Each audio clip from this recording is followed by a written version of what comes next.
adepte, n'est-ce pas, du respect strict, n'est-ce pas, des lois. Gis nañu maître Mame Adama Gueye mu ngi koy jooy encore une fois nee na l'administration ñeme na avec sa toute puissance tey taxaw di contester ay décisions de justice yi nga xamante ni du yoon. Alors Cheikh, beneen candidature bu incertaine selon les rumeurs mooy bu Khalifa Sall parce que Barthélémy Diaz moom moo wax nee na procès bi ñu jàpp Cour suprême le 22 jubluwaay bi mooy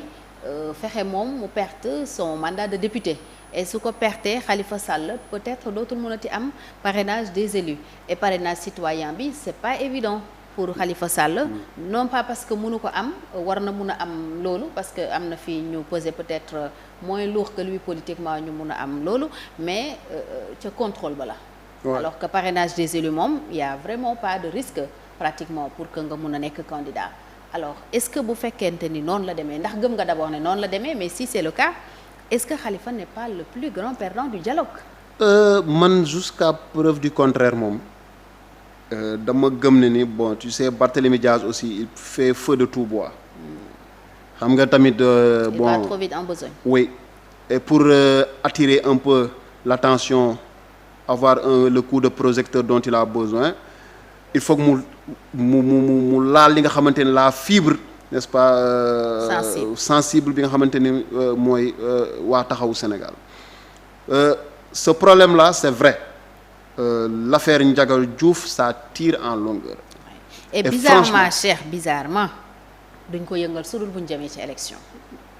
et c'est ça qui est malheureux 12 ans mais c'est que quand même c'est que coïncidence benn yoon mën nañ ne c'est une coïncidence mais quand ça se répète une, deux ou trois fois ce n'est plus une coïncidence c'est une certitude. Ah oui. Instant bii nii. te lii meurtre la. meurtre quand même. Il est victime à Barthélémy Diaz quelque part. Oui. Il est victime n'est-ce pas de ce système-là bi nga xamante ni day viser toujours am benn épée de Damoclès sur la tête des opposants. Malheureusement le régime de Macky Sall c'est un régime quand même très subtil quand il s'agit de tenir en respect n'est-ce pas certains opposants dañuy yor si yow benn dossier boo xamante ni mën nañ ko lijjanti si saa si mais ñu daal di bës benn bouton dawal tuuti bloqué def pause mode pause bàyyi la ngay doxal ba nga yaakaar ne fàtte nañu un jour ou l'autre boo leen déranger voilà say ambition xaw a heurter seen ambition ñu génneel la ko pour yow nga ranger wu je ne sais pas qu'est-ce que Barthélémy Diaz a fait mais peut-être Barthélémy Diaz am na intérêt yi nga xamante ne peut-être laal na ko concernant le régime en place et que ñoom peut-être ñu ngi jéem a xool jort na ne mairie bi lañ bëgg a jël déjà bon ba léegi toute façon moom li am ba am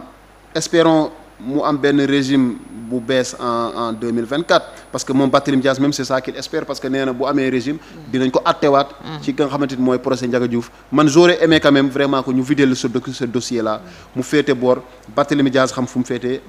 la famille de Ndiaga Diouf et le peuple sénégalais ñu xam lan moo xew définitivement ñu passer à autre chose mais malheureusement nag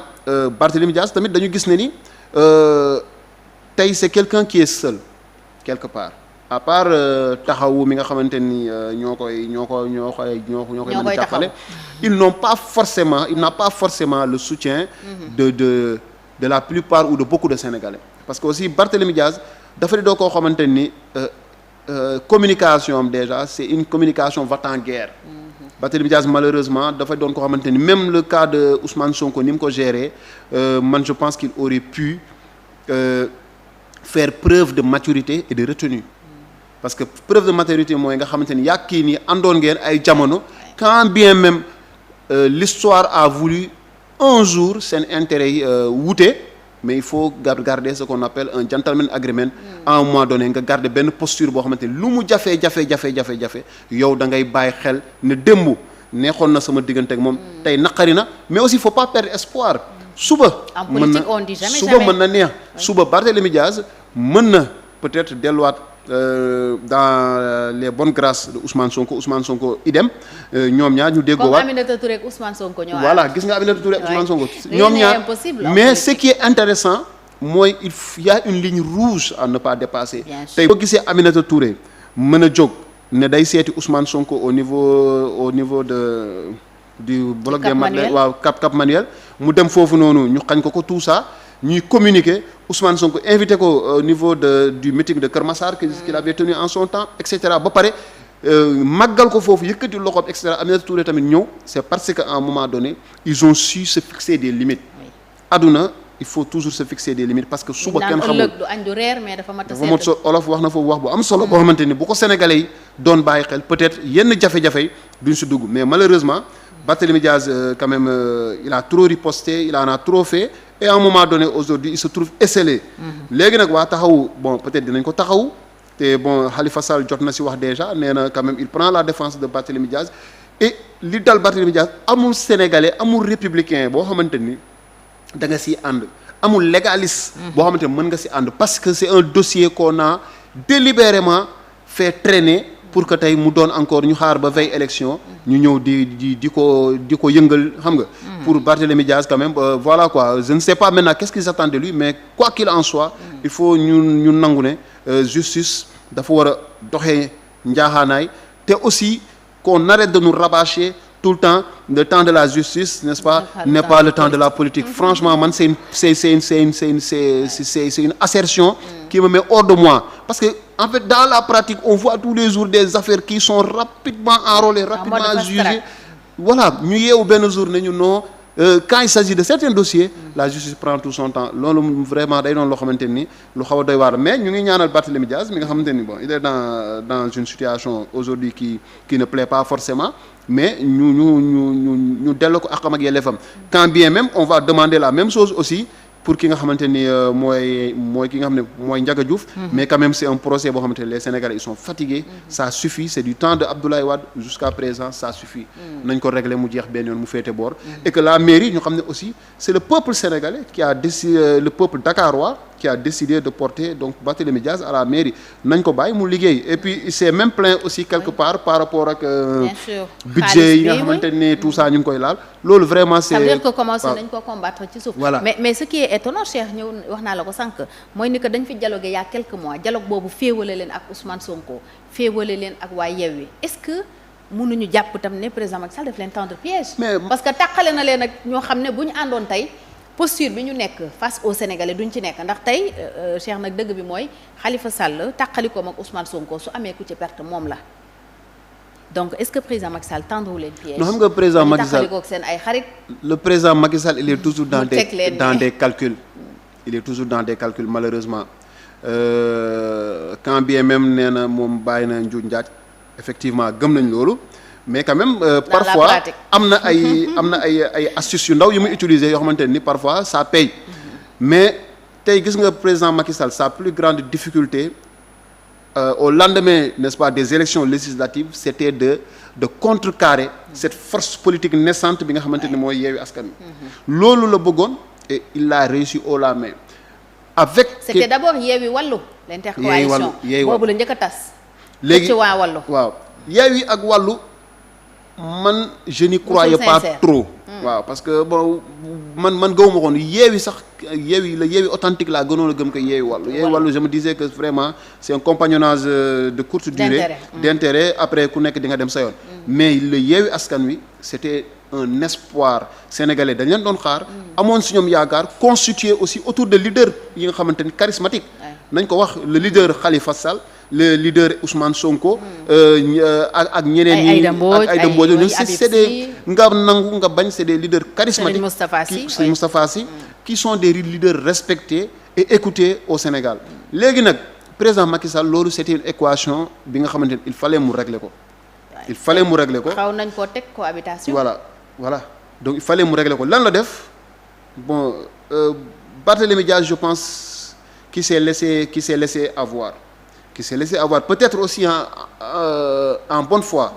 xam nga parfois sa bonne foi mën na la nax quoi mais peut-être il s'est dit avec le président Macky Sall il était possible de dialoguer il était possible de voilà quoi de vivre un certain idéal etc mais bi ñu demee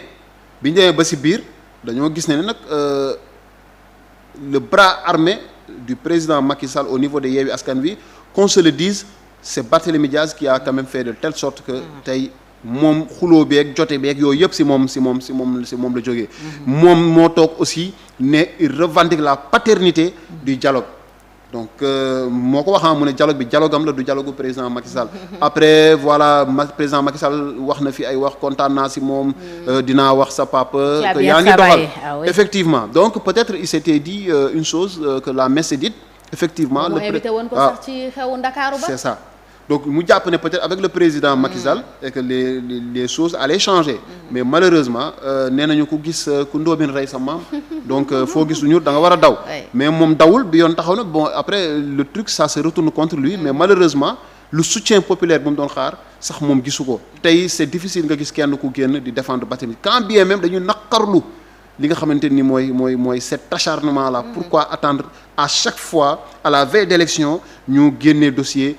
Barthélémy Diaz remettre ko sur la table alors que ils ont eu largement le temps 12 ans franchement ku bëggoon a leeral nga ba mu féete boor mais malheureusement muy noonu léegi nag di am yaakaar rek bon la cour suprême dina addu en toute indépendance si dossier bi une bonne fois ñu avancer Sénégal jëm kanam Barthélémy Diaz aussi mën a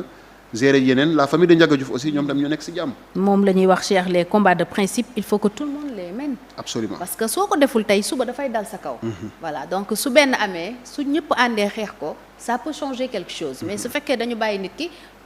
tey peut-être li nga waxee peut-être Barthélémy était parti en toute bonne foi mun nañ ko jox présomption boobu. mais nag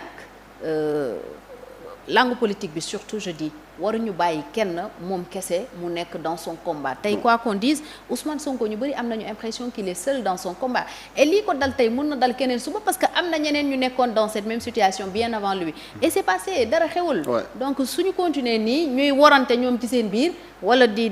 galgalante wala ku nekk dem xool li la arrangé nga di ko def à la fin ñoom ñëpp ñoom ñooy am problème alors ki amul problème nag visiblement mooy le candidat de Benno Bokk Yaakaar il a été investi ce week-end par 2 alliés de taille